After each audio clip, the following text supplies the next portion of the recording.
रोज की तरह रोहन एक आम लड़के की तरह अपनी जिंदगी जी रहा था। उसे हमेशा सपनों में अजीब अजीब दुनिया देखने को मिलती थी। लेकिन एक रात जब वह सो रहा था, तभी अचानक एक तेज रोशनी के साथ एक परी उसके सपने में आई। परी ने मुस्कुराते हुए कहा, तुम्हें सपनों में जाने की शक्ति दी जा रही है। इस शक्ति से तुम अलग अलग सपनों की दुनिया का अनुभव कर सकते हो।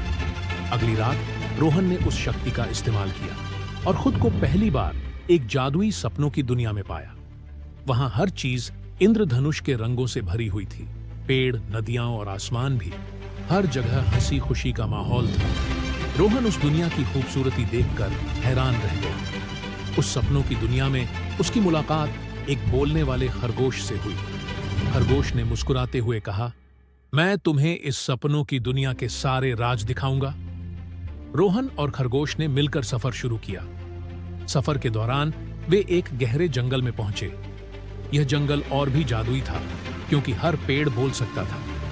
जंगल के बीच में एक पुरानी सुनहरी घंटी लटक रही थी। खरगोश ने रोहन से कहा, अगर तुम इस घंटी को बजाओगे तो तुम्हें सपनों का सबसे बड़ा राज पता चलेगा। रोहन ने हिम्मत करके घंटी बजाई। घंटी की आवाज के साथ एक रोशनी चमकी और उनके सामने एक जादुई बटन प्रकट हुआ। खरगोश ने उत्साह से कहा, यह बटन दबाने पर तुम एक नई सपनों की दुनिया में जा सकते हो।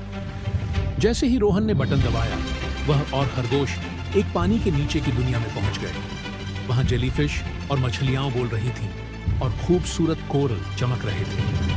यह दुनिया इतनी शांत और अनोखी थी कि रोहन मंत्रमुग्ध हो गया। इसके बाद रोहन ने फिर से बटन दबाया और इस बार वह एक सुनहरी दुनिया में पहुंच गया। यह दुनिया पूरी तरह से सोने से बनी थी। वहां एक परी ने उसे देखा और कहा, अब तुम अपने सपनों के राजा हो। तुम इन सपनों का जो चाहो कर सकते हो।